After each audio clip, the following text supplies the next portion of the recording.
जैसे मुसलमानों को बदनाम किया था अमेरिका ने, वैसे ही ये लोग सिखों को बदनाम करना चाहते हैं और अराजकता के नाम पर सीसीटीवी कैमरे, ड्रोन और नए कानून थोप करके ऑर्डर आउट ऑफ केओस, यही तो न्यू वर्ल्ड ऑर्डर है, यही तो एजेंडा 2030 है, इसी को तो अमली जामा पहनाना है। ये सरदारों के सिर पर मरना चाहते हैं।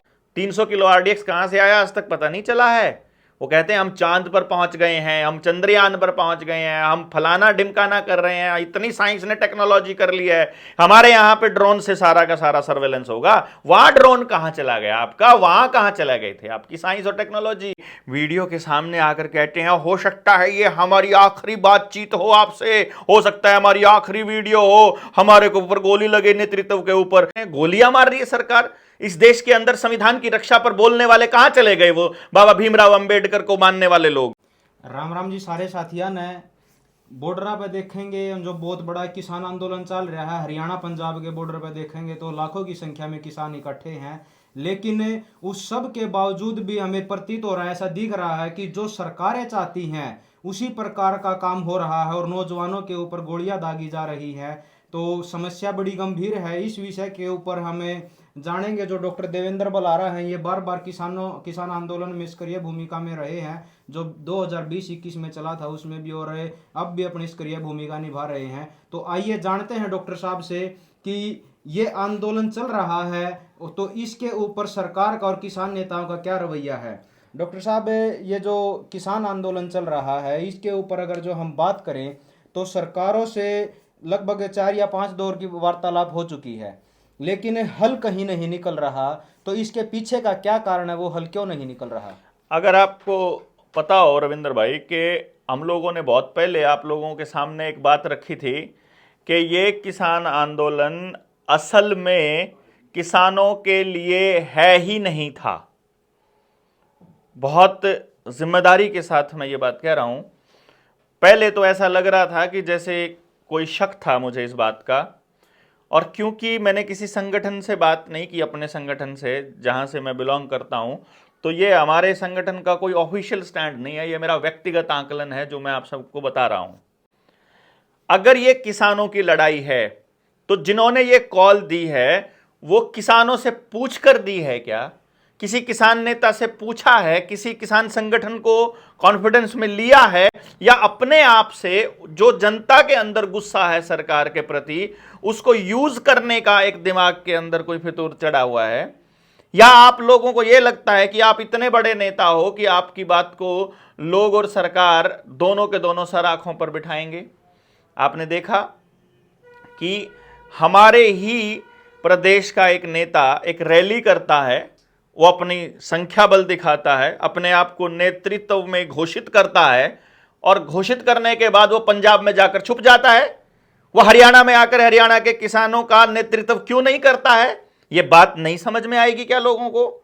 जिस टाइम पर एक कॉल दे दी गई मात्र 2 संगठनों ने, वहां पर जहां हजारों किसान संगठन हैं, क्या एमएसपी केवल पंजाब के किसान को चाहिए, केवल 2 संगठनों के किसानों को चाहिए, या केवल मतलब उन्हीं लोगों को चाहिए जो लोग उनका सपोर्ट करेंगे, महाराष्ट्र के लोगों को नहीं चाहिए क्या? और अगर चाहिए तो महाराष्ट्र के किसान नेताओं से किसने बात करी, बाकी देश के किसान नेताओं से किसने बात करी? अगर केंद्र सरकार कोई कानून बनाएगी एमएसपी की गारंटी का, तो उसका फायदा जब सभी को होने वाला है तो सभी किसान नेताओं को इसके अंदर शामिल क्यों नहीं किया गया? कोई बात नहीं, आपने देखा कॉल दे दी गई, लोग निकल आए सड़कों के ऊपर, लोगों के अंदर गुस्सा था, सरकार के प्रति पहले से गुस्सा है, चुनाव आने वाला है। इसके 2-3 पहलू होते हैं। पहला, कुछ लोगों को लगता है कि सरकार इस चुनावी साल के अंदर सारी बातें मानने के लिए मजबूर हो जाएगी और हम सरकार के ऊपर दबाव बनाने में कामयाब हो जाएंगे। इसका दूसरा पहलू यह है कि सरकार सोचेगी कि लोगों के अंदर जो गुस्सा है उस गुस्से को हम इस आंदोलन के जरिए, जैसे प्रेशर कुकर में एक वॉल होती है ऊपर, वो सीटी होती है, और जब अंदर प्रेशर बढ़ जाता है वो सीटी जो अपने आप ऊपर होकर के और वो गैस सारी निकल जाती है और फिर से दोबारा से उबाल शुरू हो जाता है। तो पब्लिक के अंदर जो उबाल है, जो उसका सत्यानाश किया जा रहा है, छोटे दुकानदार का नाश किया जा रहा है, आपके मिस्त्रियों का सत्यानाश किया जा रहा है, ड्राइवरों का किया जा रहा है, टैक्सी ड्राइवर हो चाहे ट्रक ड्राइवर्स हो, आपके जो हाईवे के दोनों तरफ में होटल वाले हैं, हैं, छोटे ढाबे वाले हैं, आप छोटे रेडी पटरी वाले हैं, मजदूर करने वाले हैं, सफाई कर्मचारी हैं, आंगनबाड़ी वर्कर हैं, आशा वर्कर हैं, रोडवेज कर्मचारी हैं, एलआईसी वाले हैं, आपके रेलवे वाले हैं, डाकखाने वाले हैं, और जितने संस्थानों को बेचा जा रहा है, प्राइवेटाइज किया जा रहा है, स्कूलों के शिक्षक हैं, आपके अस्पतालों के अंदर डॉक्टर्स हैं, नर्सिज हैं, कौन सा डिपार्टमेंट है जो परेशान नहीं है? वो सबके सबका सत्यानाश पैरेलल में किया जा रहा है एक व्यवस्था बना करके। वो जो गुस्सा लोगों के अंदर है, उस गुस्से को निकालने के लिए कि लोग अपने आप सड़कों पर आ जाएंगे, कोई भी कॉल दे दे, तो वो एक सीटी का काम करने की योजना सरकार बना रही थी। और मुझे पहले दिन से मैंने आपको ये कहा था कि याद हो मेरी वीडियो बनी थी कि एमएसपी की गारंटी देना ना देना दोनों तरफ सरकार के फायदे की बात है। पहली बात, न्यू वर्ल्ड ऑर्डर का इतना बड़ा षड्यंत्र चल रहा है, उस सारे षड्यंत्र की लड़ाई, उस सारे गुस्से को आप एक किसान आंदोलन के अंदर एक ही मुद्दों के ऊपर एक 5 सूत्रीय कार्यक्रम के अंदर निपटाना चाहते हैं, अगर आप इसको जन आंदोलन बनाना चाहते हैं। दूसरा, अगर वो बॉर्डर पर रुके रहते हैं तो मोतीलाल ये साबित करने में कामयाब हो जाएगा कि हम इतने ताकतवर हैं कि हमने किसानों को नहीं आने दिया, जबकि ये किसान नहीं थे, ये 2 संगठन थे।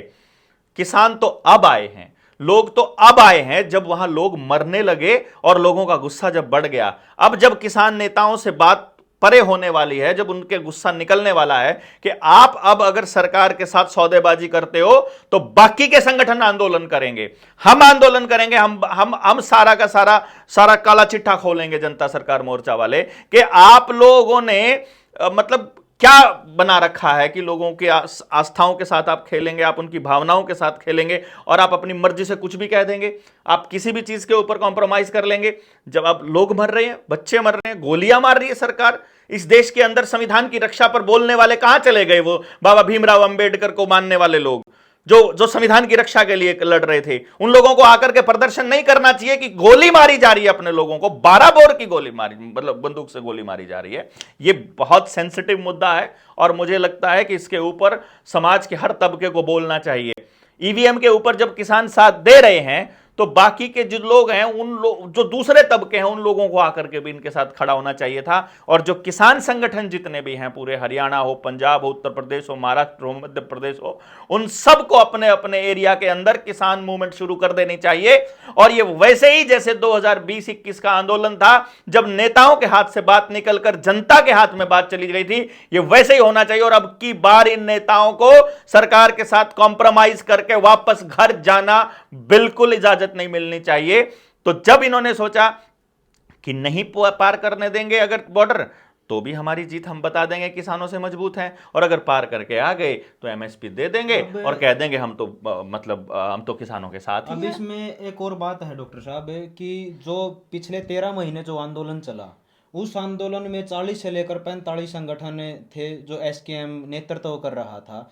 अब इन्होंने एक शब्द दिया है एसकेएम अराजनीतिक, कि एसकेएम अराजनीतिक इसका नेतृत्व कर रहा है, जबकि जो एसकेएम संयुक्त किसान मोर्चा है उसकी कोई रुख है, जो उसका रुख साफ क्यों नहीं नजर आ रहा है इस आंदोलन को लेकर? अरे आप रातों रात कोई भी कॉल दे देंगे।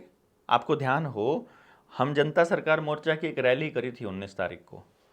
हमारे संगठन का एक बहुत महत्वपूर्ण साथी जो पहले दिन से हमारे साथ में था, मुझे अभी 1 हफ्ता पहले मिला इस आंदोलन के दौरान, और उसने मुझे अपने मन की बात बताई कि मैं 19 की रैली में इसलिए नहीं आया था क्योंकि रैली के आयोजन करने वाले, जिसमें मतलब मुख्य तौर पर जो लोग थे, उन्होंने मुझसे सलाह मशवरा नहीं किया रैली करने के लिए। ये तो छोटी सी बात थी। किसान नेताओं को मालूम ही नहीं है अगर कि आपकी रणनीति क्या है।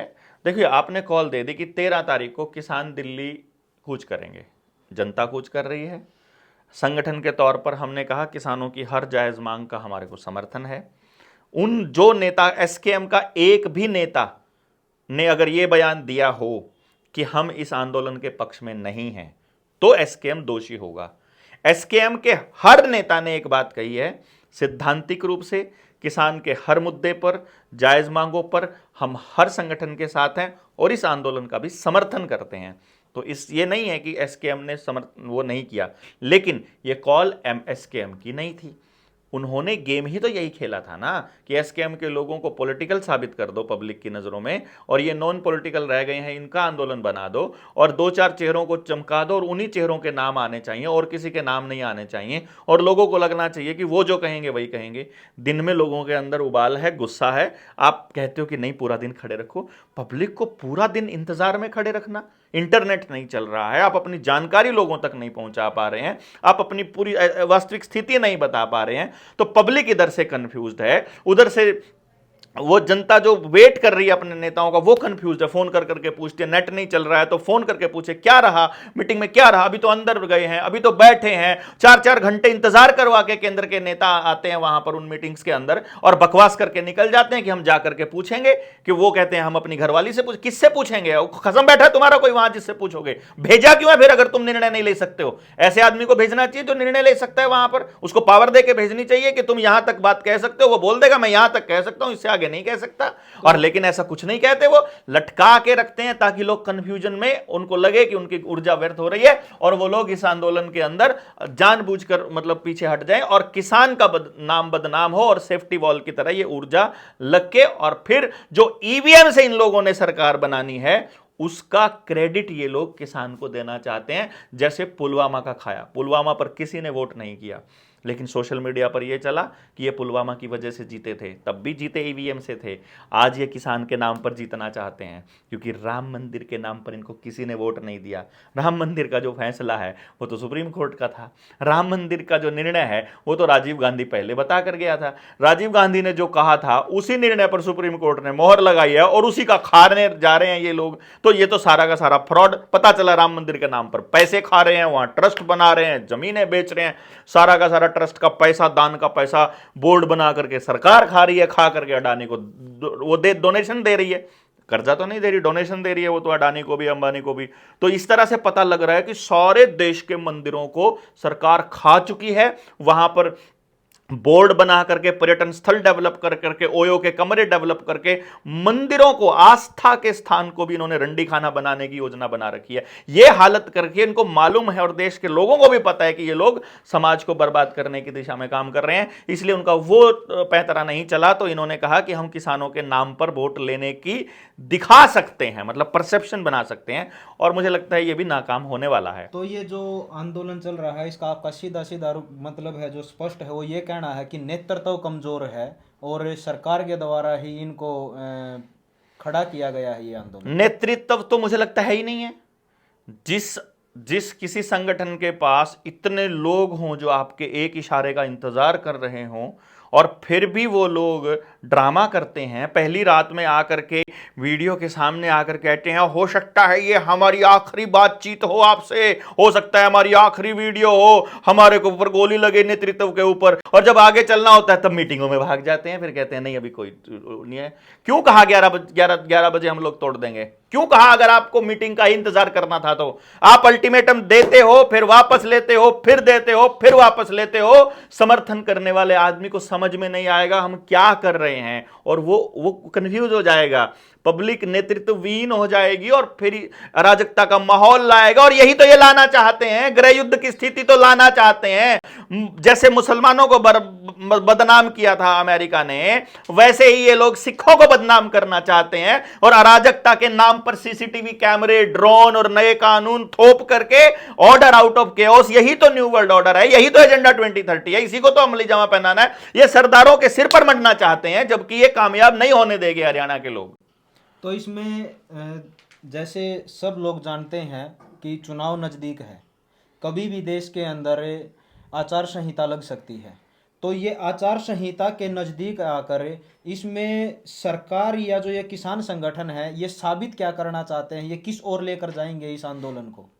अगर अब आचार संहिता लग जाती है तो ये पूरे का पूरा जो आंदोलन है, जो मुहिम खड़ी हुई है, ये मुहिम धराशायी हो जाएगी। देखिए, मैं ये समझता हूं कि आंदोलन करने वाले व्यक्ति को ये लगता है कि मैं अपनी बात रखूंगा और अगर चुनाव के वक्त रखूंगा तो वोट लेने के लिए सरकार मुझे सुनेगी और मेरी बात को तवज्जो देगी। वो तो इस उम्मीद में अपने घर से निकला था, लेकिन नहीं, सरकार को तो पता है कि टाइमिंग क्या रखनी है।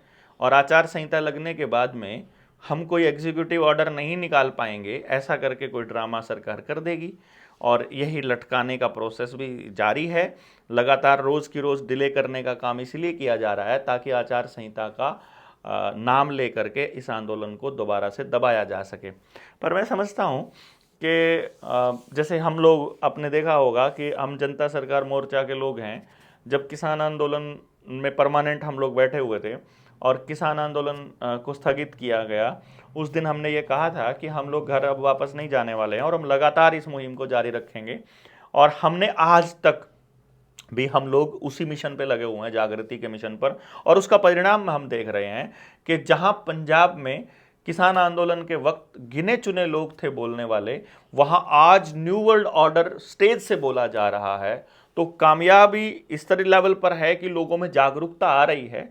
अगर ये आचार संहिता में फंसाकर आंदोलन को तोड़ना भी चाहते हैं, यकीन मानिए सरकार बनने के 6 महीने के अंदर अंदर इस देश के अंदर एक बहुत बड़ी क्रांतिकारी बदलाव के लिए एक आंदोलन और होने वाला है, जो इस दुनिया के इतिहास में लिखा जाएगा और उसके लिए लोग सड़कों पर उतरने के लिए तैयार बैठे हैं।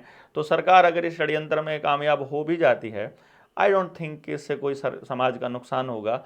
समाज को असलियत ही पता लगेगी।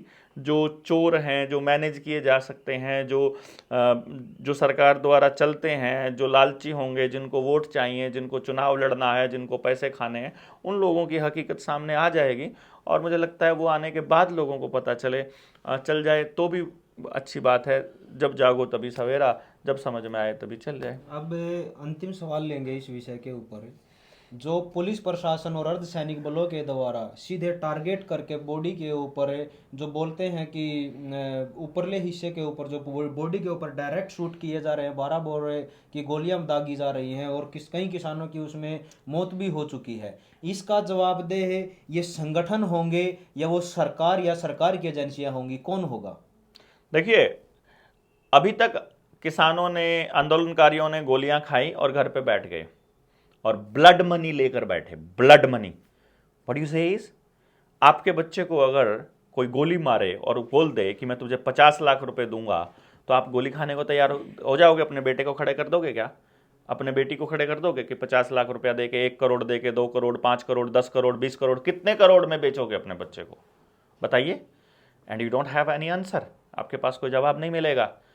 तो जब किसी व्यक्ति को आप मार देते हो, आप किसी नौजवान को गोली मार के हत्या कर देते हो ऐसे आंदोलन के अंदर, और उसके बाद आप उसके घर के एक सदस्य के लिए नौकर बनाने के, और उसके बाद चंद रुपए ये देकर के जब आप सौदा करते हो, इसी से सरकारों को हौसला मिलता है कि 140 करोड़ हैं, क्या हो गया 750 किसान मर गए तो क्या हो गया, अगर इतने लोग और शहीद हो जाएंगे तो। ये लोग शहीद होना नहीं बोलते हैं, सरकार इनको खर्च होना बोलती है। सुभाष चंद्र बोस आज भी युद्ध अपराधी है, अंतर्राष्ट्रीय युद्ध अपराधी। नेताजी सुभाष चंद्र बोस के साथ साथ ये फोटो पीछे आप देख रहे हो ना, ये सारों क्रांतिकारी नजर आते हैं। ये मतलब भगत सिंह की पूरी सेना को आतंकी आज भी कागजों में उन्होंने घोषित किया हुआ है। पुलवामा में जो 44 लोग मारे थे वो 43 नौजवान थे जिनको मारा गया था। और ये आपको मालूम है किसने मारा था? 300 किलो आरडीएक्स कहां से आया आज तक पता नहीं चला है। वो कहते हैं हम चांद पर पहुंच गए हैं, हम चंद्रयान पर पहुंच गए हैं, हम फलाना डिमकाना कर रहे हैं, इतनी साइंस ने टेक्नोलॉजी कर ली है, हमारे यहां पे ड्रोन से सारा का सारा सर्वेलेंस होगा। वहां ड्रोन कहां चला गया आपका? वहां कहां चला गए थे आपकी साइंस और टेक्नोलॉजी? वहां आपकी सीआईडी कहां चली गई थी? वहां आपका इंटेलिजेंस कहां चला गया था? और आज तक भी नहीं लगा पाया, तो आपकी जांच वहां कहां चली गई थी? आपको यह समझ में नहीं आता है। और वो जो लोग शहीद हुए थे, जो जवान शहीद हुए थे, मालूम है ना आपको, आज तक भी उनको शहीद का दर्जा नहीं मिला है। वो आज भी कैजुअलिटीज में आते हैं। और बिहार में चुनाव से पहले बिहार रेजिमेंट के लोग मरवाए थे इन लोगों ने। ये यही काम करते आ रहे हैं। तो ऐसे करके गोलियां मारे जाएंगी, लोग मरते रहेंगे और लोग ब्लड मनी लेकर और नौकरी लेकर समझौते करते रहेंगे। जिस आदमी ने ऑर्डर दिया, वो, उसका गृह मंत्री, उसका प्रधानमंत्री, उसका इस्तीफा होना चाहिए, नैतिक जिम्मेदारी लेनी चाहिए। और ऐसे हरामखोर आदमखोर अगर वहां बैठे हुए हैं तो उनसे देश के लोगों को जवाब पूछना चाहिए। और अगर जवाब नहीं पूछ सकते हैं तो अपने बच्चे को गोली लगने का इंतजार कीजिए, उस दिन पूछ लीजिएगा। और शायद तब तक आपकी आत्मा को ये लोग शराब पिला पिला करके इतना मार चुके होंगे कि तब आप उसके लिए सवाल पूछने की हालत में ही नहीं होंगे। तब आपको अकेला अकेला करके ये इस हालत में पहुंचा देंगे कि तब आप टूट चुके होंगे। आई डोंट नो क्या होने वाला है, लेकिन आपको सही के लिए आवाज बुलंद करनी चाहिए। यही आपका धर्म है। और यदि आप धर्म का पालन नहीं करेंगे तो धर्म आपका सर्वनाश कर देगा। इसको समझना बहुत जरूरी है। मैं ये समझता हूं इस किसान आंदोलन के जरिए लड़ने वाले लोगों को सामने आने का एक मौका मिला है। जनता सरकार मोर्चा जब बना, हमने कुछ लोगों को सामने लाने का मौका हम लोगों को मिला। हम लोग देखते थे अपने बच्चों को क्या खिलाएं, कहाँ ले करके जाएं, किस तरह से हम उनको पालें, कैसी एजुकेशन हो। उसके लिए हम लोग बहुत जल्दी हम लोग एक स्कूल शुरू करने वाले हैं कि जो बच्चे को अपनी ज़िंदगी के लिए तैयार करे, ना कि इन कॉरपोरेट कंपनियों की नौकरी के लिए या सरकारों की नौकरी के लिए। हमने सोचा कैसा खेतों में कैसा भोजन हम लोग तैयार करें, कैसी फसलें बोएं कि बिना केमिकल का अपने बच्चों को खिला पाएँ। और इस दिशा में हमको जागे हुए बहुत लोग मिले, जिन लोगों ने भाई राजीव दीक्षित के सपनों को साकार करने के लिए अपना जीवन लगा दिया, जिन लोगों ने अपना पूरा का पूरा जीवन स्वदेशी पे लगा दिया और उसके बाद खेतों के अंदर ऑर्गेनिक और वैदिक विधि से अपना वो सारा कुछ कर रहे हैं। तो ये आंदोलन बेसिकली लड़ने वाले लोगों को इकट्ठा करने का एक जरिया होता है। अभी जैसे आप देख लीजिए, आप रणबीर भाई से आप सब जानते हैं, जनता सरकार मोर्चा के साथ ही, मतलब जब ये अपना पूरी एकेडमी को बंद करके जनता सरकार मोर्चा के साथ लगे, तो आदमी को अपना काम करना है और अपने बच्चों को अपनी ईमानदारी से अपनी कमाई से अगर अपने बच्चों को खाना खिलाना है, तो इन्होंने ये नहीं कहा है कि हम लोगों को जहर ही खिलाएंगे और वैसा ही प्रोडक्ट ले करके आएंगे। ये उस तरह के प्रोडक्ट्स मैं देख रहा हूँ कि जैसे आप देख रहे हो, ये गौशाला, अपनी गौशाला का बलौना विधि से बिलोया हुआ घी आप देख पाएंगे। ये ऐसा मिल रहा है, चाहे कच्ची घानी का कोकोनट का ऑयल है, चाहे आपकी खांड है, और रणबीर भाई और क्या क्या मतलब चीज़ें हैं जो आप मुझे तो नहीं मालूम था, बाय चांस मेरे को याद आ गया था। घी से अलग अपने पास देसी खांड भी है, देसी शक्कर है और गुड़ है और नारियल का तेल है। अभी 1-2 दिन में सरसों का तेल भी हो जाएगा। तो गुड़ आपका गन्ना जो है वो केमिकल वाला या बिना केमिकल? बगैर केमिकल वाला। केमिकल वाला तो कोई चीज़ रखते ही नहीं। जब से जनता सरकार मोर्चा के साथ जुड़े और राजीव भाई को भी सुना, जब से मतलब एक भावना एक जो जागी देश के प्रति, और समझ में आया कि जो खाने का पहले पता ही नहीं था कि क्या खा रहे हैं, खुद कोई नॉलेज नहीं थी, अब खुद समझिए बात। तो जब ये बात समझ में आई कि हमें क्या खाना है और क्या समाज को देना है, तो मतलब होम डिलीवरी वगैरह का आपके पास ऑप्शन कोई है? हाँ, होम डिलीवरी हो जाती है, कुरियर। तो कोई नंबर आप ये नंबर लिखा हुआ है इसके ऊपर, पहले वाला कि दूसरे वाला? दोनों नंबर मेरे ही हैं, लेकिन एक दीजिए। पहला नंबर व्हाट्सएप का है। तो व्हाट्सएप करके आप मंगा सकते हैं। कॉल करें या व्हाट्सएप ही करें बेटर? दोनों चीज़ कोई भी कर दोनों चीज़ है। तो 2 नंबर हैं यहाँ पर लिखे हुए, 9813058585 और 9034915532, यानी कि 98 130 58 58 5 और 90 349, यानी 90 34 91। दोबारा से बोल रहा हूँ इस नंबर को, 90 34 91 91 मतलब 91 और 55 32। तो इन पर आप ऑर्डर करके होम डिलीवरी हो जाएगी कहीं भी, ऑल इंडिया में कहीं भी। तो अमेरिका में मंगाना हो तो किसी ने कुरियर की सुविधा है जी। कुरियर की सुविधा है, तो फिर इंडिया में क्यों कह रहे हो? फिर आप ऑल वर्ल्ड में कितने भी मंगाना हो किसी ने, हाँ, पूरी कहीं भी दुनिया में मंगा किसी सकते में हैं। कोई भी मंगा लो, चाहे अमेरिका मंगा लो, कनाडा वाले देसी खांड, देसी घी मंगाना है गाय का। इंडिया में इसलिए बताया था मैंने, बोल दिया कि ज़्यादातर यहीं खाते हैं लोग, उनको पता ही नहीं क्या डंगा खा रहे हैं। हाँ, जो हमारे साथी जाए हुए हैं या जो बाहर से जुड़े हुए हैं उनको पता है, जिनका कॉमन सेंस जिंदा है, वो वेट करते हैं कि कोई असली चीज़ हमको मिले खाने को, और वो यहाँ से ले करके भी जाते हैं वहाँ बहुत सारे लोग। तो आप इस पे विचार करें कि भाई हम अपने बच्चों को क्या खिला रहे हैं, क्या नहीं खिला रहे हैं। और जो ये आंदोलन है, मैं समझता हूँ कि ये तो बहुत एक छोटी सी बात है, लेकिन आंदोलन को आप लाइटली मत लीजिए।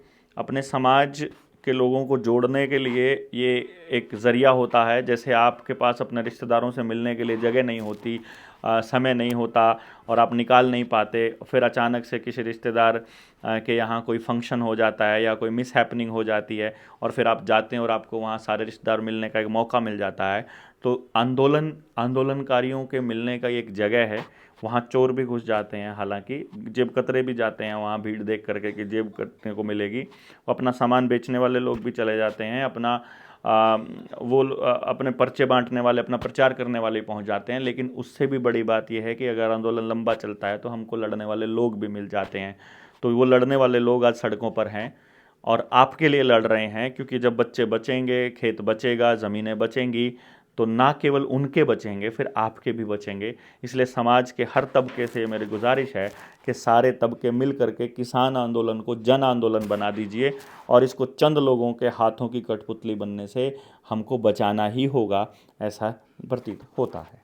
जी, आप सब ने डॉक्टर देवेंद्र बल्हारा की प्रतिक्रिया जानी किसान आंदोलन को लेकर कि किस प्रकार क्या कुछ खेल खेला जा रहा है या किस प्रकार क्या कुछ सरकारों के द्वारा और इन किसान नेताओं के द्वारा जो अपने आप को एसके में राजनीतिक बोलते हैं, जो दो संगठन मिलकर चले हैं और लोगों की जन भावना के साथ खिलवाड़ कर रहे हैं, ऐसा डॉक्टर देवेंद्र बल्हारा जी का कहना है। आप लोग कमेंट बॉक्स में अपनी राय जरूर दीजिएगा, लगे तो वीडियो को शेयर कीजिएगा, लाइक कीजिएगा, कमेंट के माध्यम से आप जरूर बताइए कि क्या ये व्यक्ति सही कह रहा है या गलत कह रहा है। एक चीज़ का और मैं विशेष ध्यान लेकर जाना चाहूँगा आप सब साथियों का कि ये वही व्यक्ति है जो उस गुलामी के दौर में, जो 2020 के अंदर जो महामारी के नाम पर पूरे देश के अंदर ड्रामा चला था, जिसने कहा था कि ये मत पहनो और ये टीके मत लगवाओ, लेकिन लोग उस समय पर इस व्यक्ति को पागल बोलते थे।